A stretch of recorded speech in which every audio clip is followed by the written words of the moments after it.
Olá, gente. Bem-vindos à nossa aula de biologia. A gente vai dar sequência às noções de engenharia genética, que envolve aquelas técnicas de organismos vivos, né, que a gente chama de biotecnologias.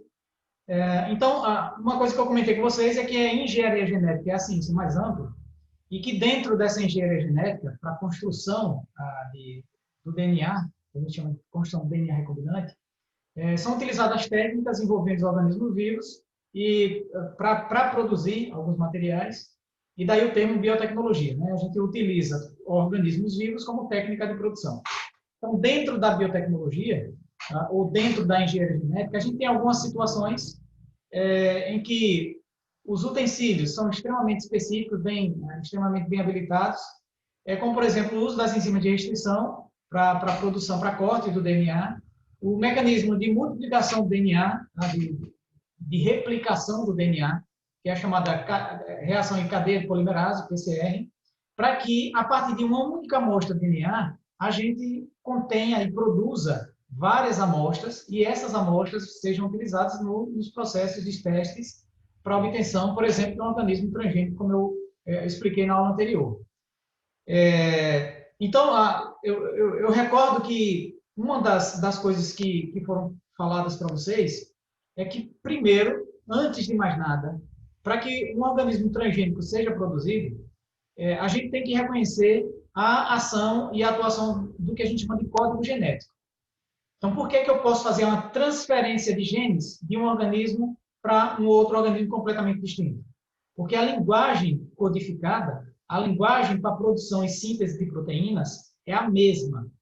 Depende de um sequenciamento de trincas de bases nitrogenadas do DNA, passadas para um RNA mensageiro e traduzidas na forma de proteína a partir do complexo de ação dos três tipos de RNA. O transportador, o mensageiro e o ribossômico, este formando o que a gente chama de ribossomos. Então, essa capacidade que comum aos organismos vivos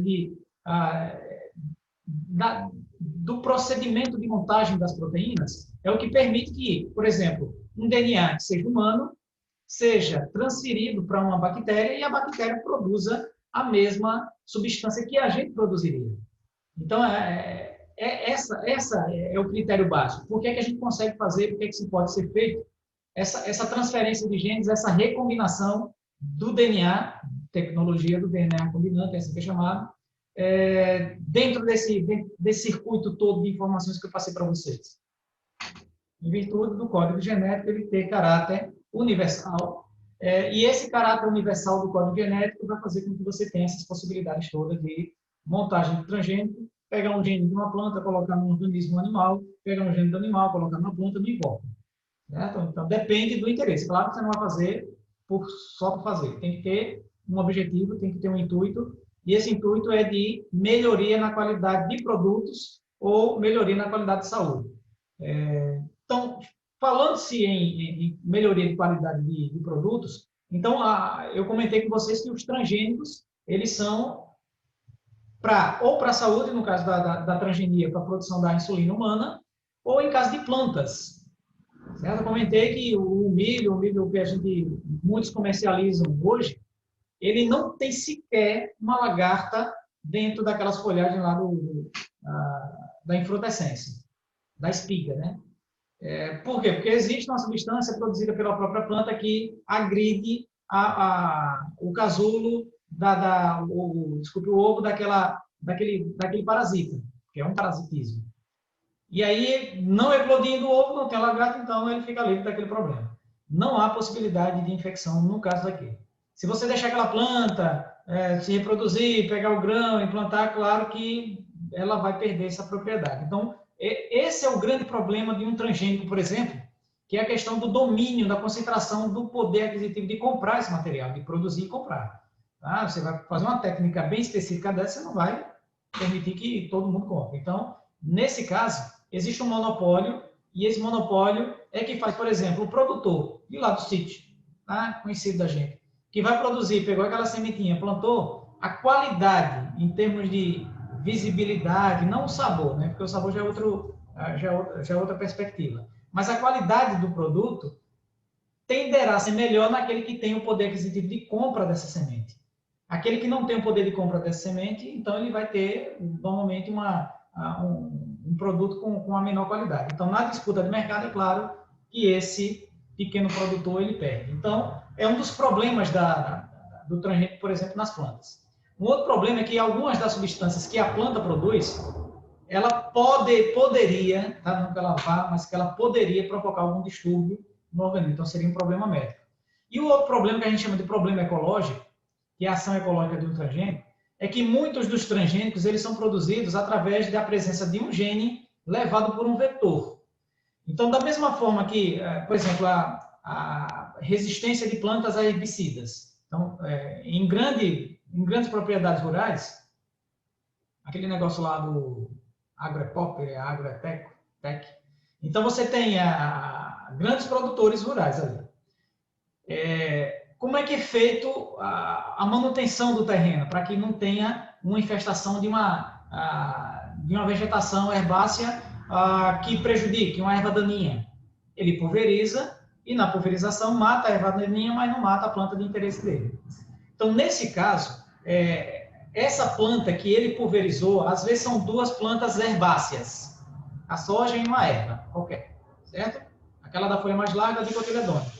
Então, quando ele pulverizar, mataria todas. E aí ele pulveriza, mata somente a erva daninha, mas a dele, a que ele está cultivando, como por exemplo a soja, não prejudica. Por quê? Porque ela é uma soja transgênica. Ela tem um gene que produz uma substância que resiste a esse herbicida. Qual é o grande problema? Que como ele foi transferido por um mecanismo de vetor, ou seja, um organismo fez a transferência, esse mesmo gene que está nessa planta e que é exógeno, não é dela, foi uma transgenia que aconteceu, ele pode ser passado para essa planta que é daninha, essa planta que é prejudicial ao ambiente para cultivo, e ela agora assumir a resistência. Então, ela adquire a resistência ao herbicida também, certo? Ou seja, você pode agora pulverizar o tanto que você quiser, que você não vai mais controlar a proliferação dessa planta, certo? Então, seria um outro problema. Mas existem outros temas que envolvem a engenharia genética, como, por exemplo, a produção de clones, certo, gente? A produção de clones é um exemplo clássico disso. Então, eu coloquei alguns slides para vocês, apresentei na aula anterior. Então, a gente vai tentar continuar a partir desse ponto para fechar essas informações a respeito dos transgênicos, né? Então, está aqui, ó.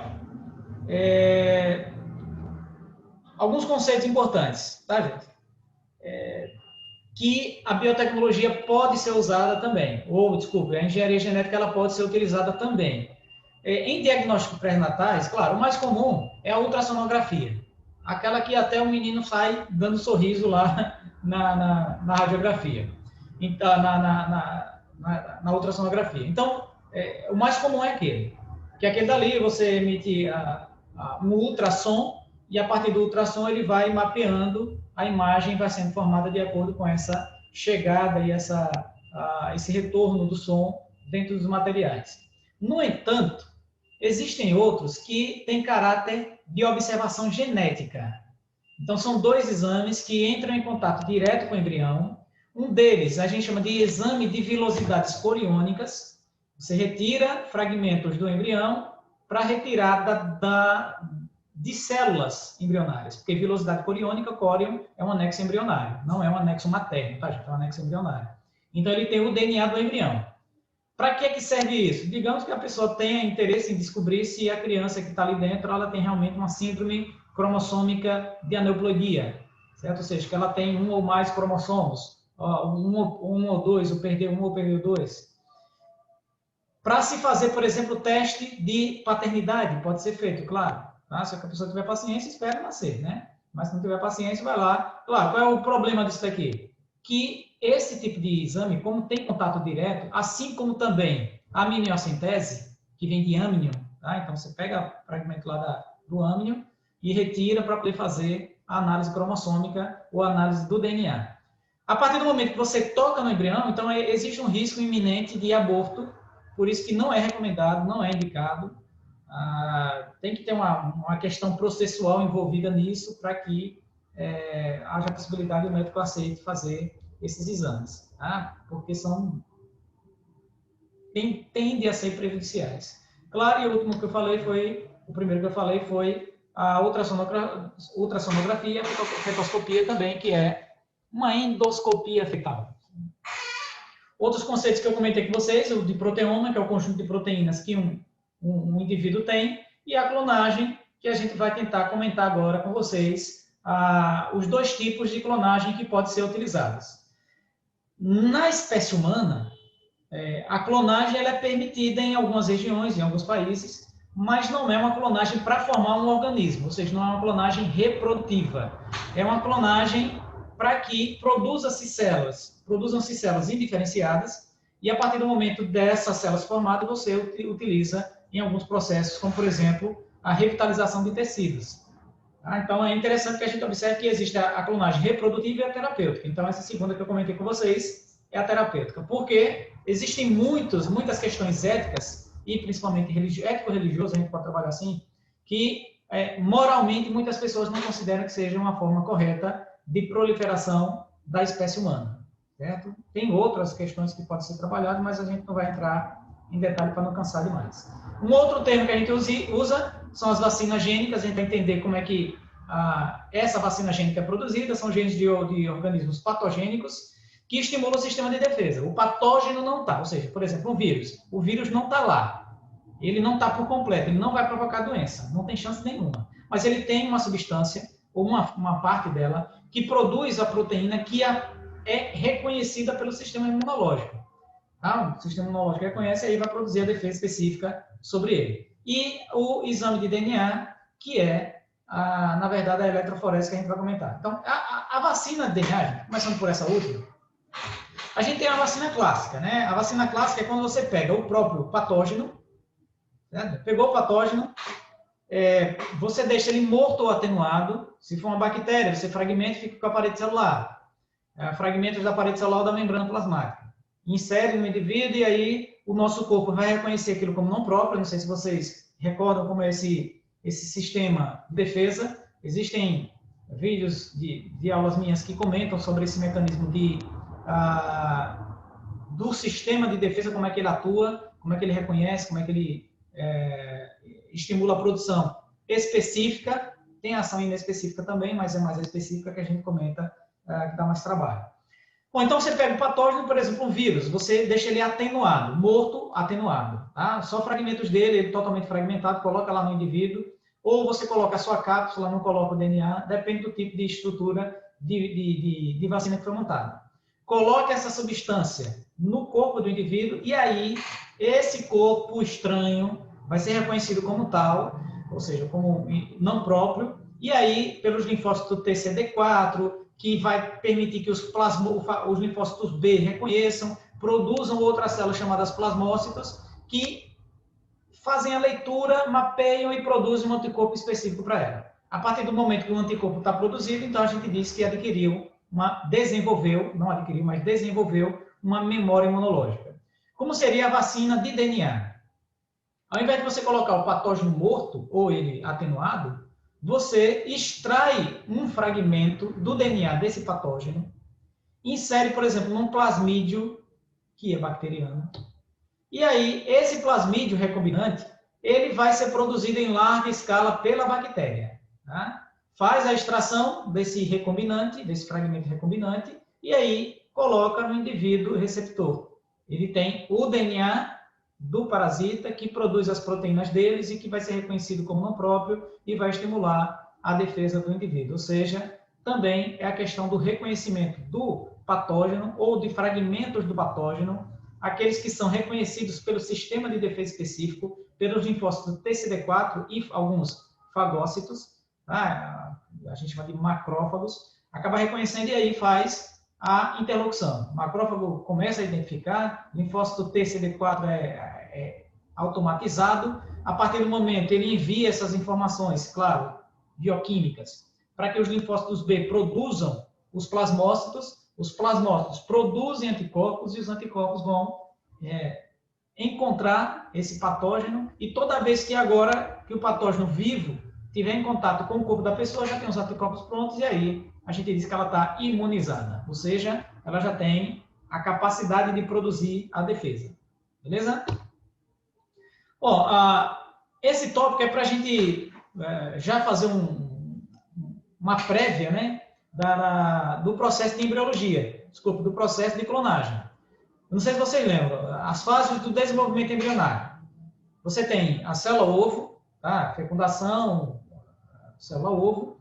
Essa célula-ovo é chamada de zigoto, ela começa a se dividir, tá? Uma vez, duas vezes, três vezes, formando macerados de células de 32, 64, 128, 512, 256, 512. Então, vai chegar num ponto que você vai ter um aglomerado de células que não tem diferenciação entre si. Essa fase é chamada de blástula, certo? Ela está aqui, ó.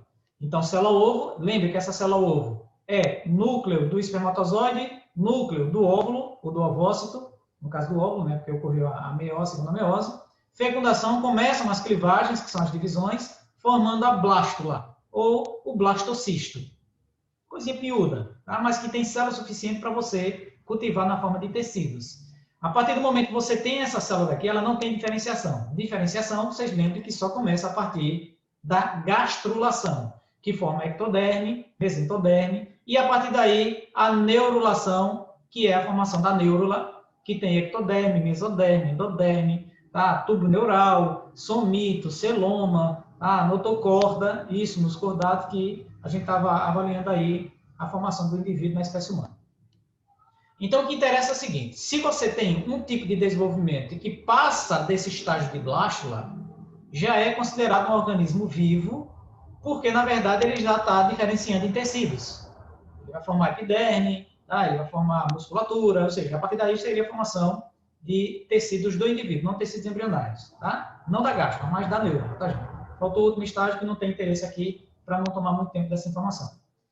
Quando a gente fala a respeito de clonagem, a diferença vai ser o seguinte, que esse núcleo daqui, ele não é resultante de uma feculação. É um núcleo de uma célula somática, uma célula já envelhecida, uma célula já de um indivíduo adulto. Então, você tira a célula dele, pega o núcleo dessa célula, que é o que interessa, e joga no zigoto, desculpa, no ovócito, coloca, claro, não é jogar, pegar lá, o processo químico tem um processo técnico específico para isso. Mas você pega esse núcleo, coloca nessa célula germinativa e dá condições para ela se desenvolver. Um ambiente propício, tá? Seja in vitro ou seja in vivo. Depende de onde você queira fazer. Mas, normalmente, para colocar em vivo, tem que chegar no estágio de blastocisto, você implantar esse blastocisto, por exemplo, no útero de uma fêmea qualquer. Beleza?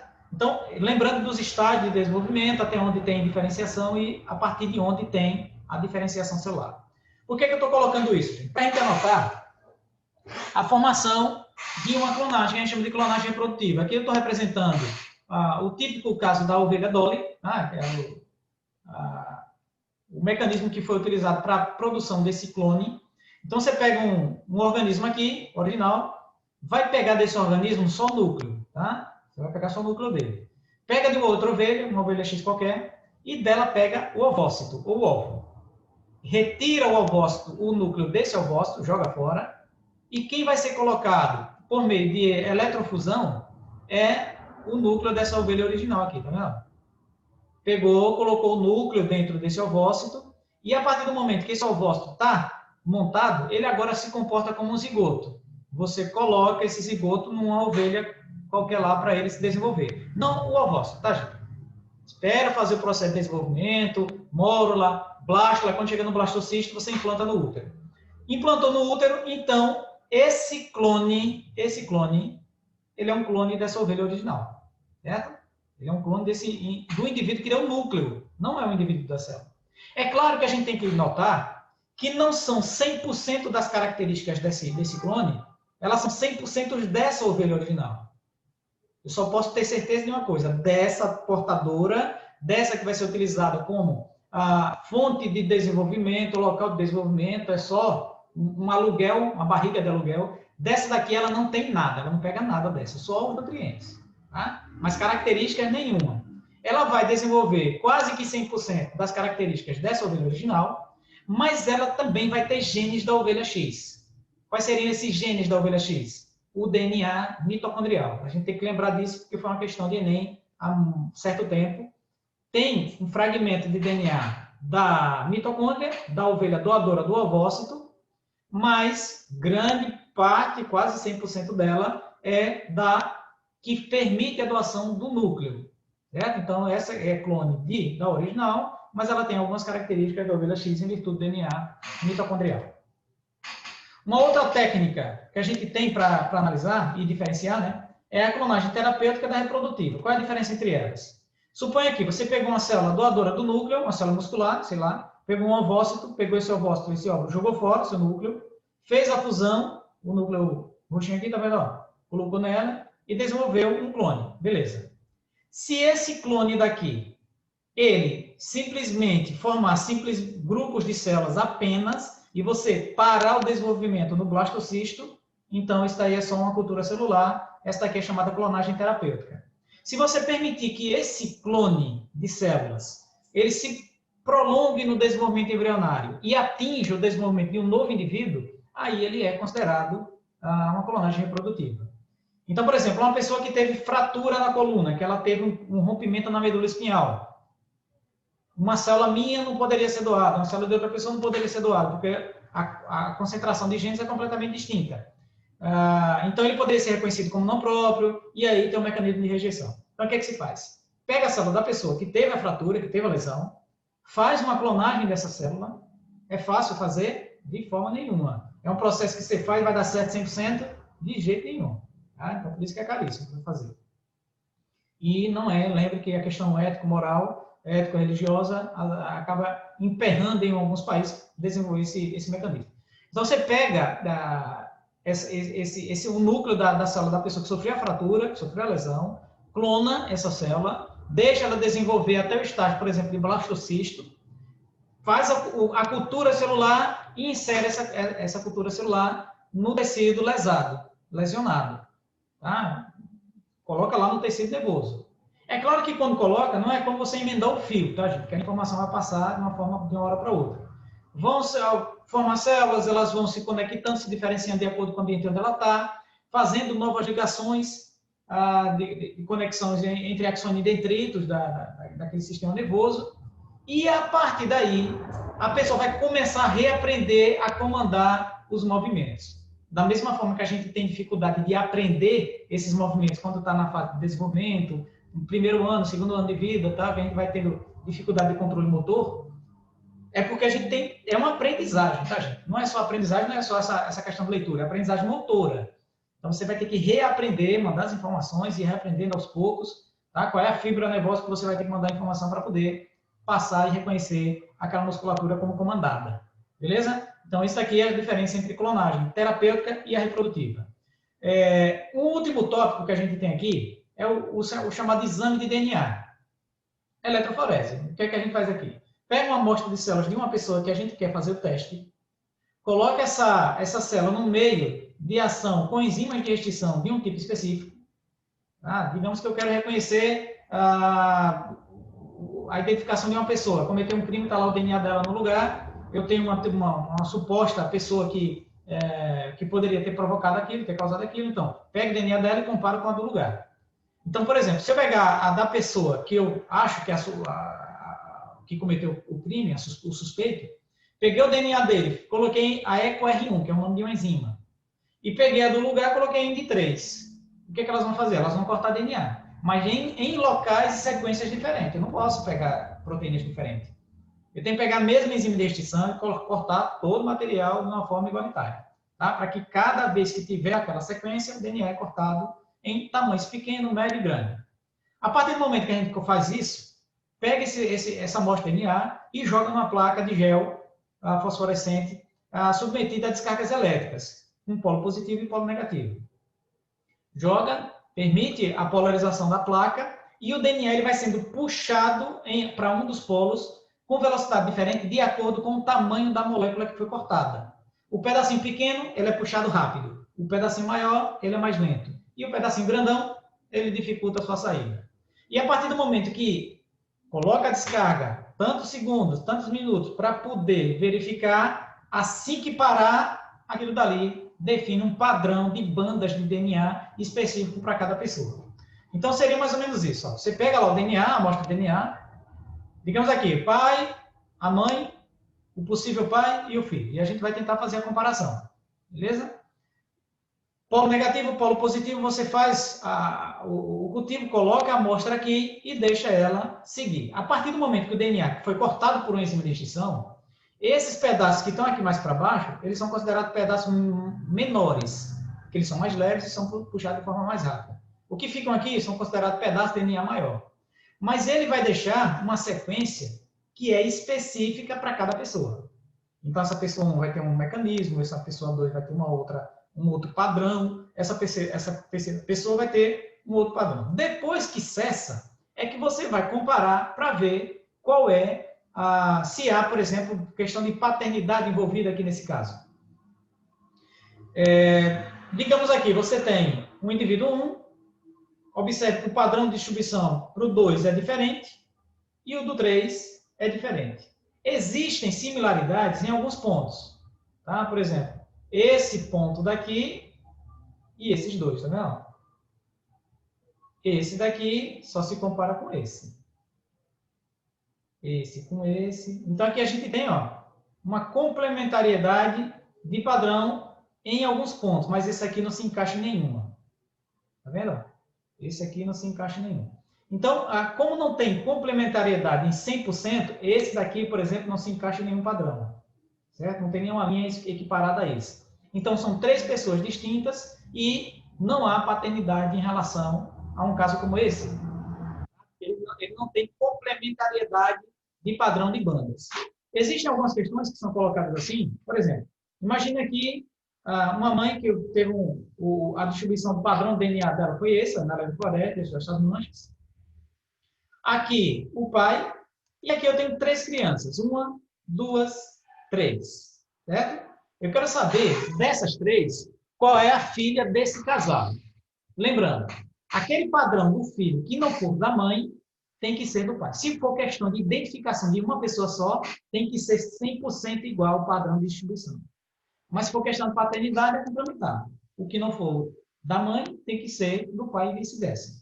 Certo? Se, por exemplo, um deles não se encaixou, então ele não é filho de nenhum deles dois, ou o pai também não é esse cabra aqui. Beleza? Então, observa. Esse fragmento da mãe está equivalente a esse daqui, do indivíduo 3. Esse do pai está equivalente a esse indivíduo 3. Então, quando a gente vai comparando os indivíduos, tá? Coloquem aqui todos eles, os 5 meninos. Também isso daqui é uma esculhambação esse negócio. 5 moleques, ninguém sabe quem é o filho. Então, você tem aqui a mãe, o pai, cada um deles você tem que analisar isoladamente para comparar. Tá? Já aqui, pelo foco, pela imagem geral, já dá para saber qual é o filho do casal. Tá? Então, por exemplo, se a gente observar esse daqui, os indivíduos 4 e 5, ele tem um padrão de distribuição que não se encaixa nem com o do pai, nem com o da mãe. Então, já descarto esses 2 indivíduos aqui da questão da paternidade. Vou observar o outro, tá vendo? Esse aqui de verdinho. Ó. Essa linha de verde, do indivíduo 2, também não se encaixa nem com o padrão de distribuição do pai, nem da mãe. Então, a gente já considera que ele não é filho desse casal. Tá? Porque não tem DNA de nenhum dos 2. Nesse indivíduo 1, ele também não tem um ponto aqui específico em que ele não se encaixa nem com o DNA do pai, nem com o DNA da mãe. Então, a gente descarta essa possibilidade também dele ser filho desse casal. Então, está sobrando qual? O indivíduo 3. Se a gente observar, então, o indivíduo 3, tá? Mais uma vez aqui é só as linhas que o que está de verde é apontando para os indivíduos que não poderiam ser filhos do casal, porque não há complementariedade de padrão de bandas de DNA. Agora, observa o indivíduo 3. Esse tracinho escuro aqui que representa o padrão de banda de DNA se equipara ao do pai. Esse daqui equivale ao DNA da mãe. Esse terceiro equivale ao DNA do pai e esse quarto equivale ao... Não quer dizer que seja 50% para cada, tá, gente? Mas tem que ter. O que não for da mãe tem que ser do pai. Então, qual dessas 5 crianças ou dessas 5 pessoas é filha do casal? O indivíduo 3, por quê? O que não complementa com o da mãe, complementa-se com o do pai. Certo, gente? Então, essa daí é o último estágio que a gente tem a respeito dessa mostragem da importância da engenharia genética para fechar esse conteúdo e a partir de então, de outra aula, a gente já fala sobre a evolução biológica, certo? Então, espero que tenham compreendido bem. Se não compreenderam, eu peço desculpa de antemão, mas qualquer coisa é só mandar as informações, mandar as questões, que eu vou tentar fazer sempre a aula em cima dessas dúvidas. Beleza? Gente, agradeço a paciência, tchau e até uma outra aula. Valeu, galera!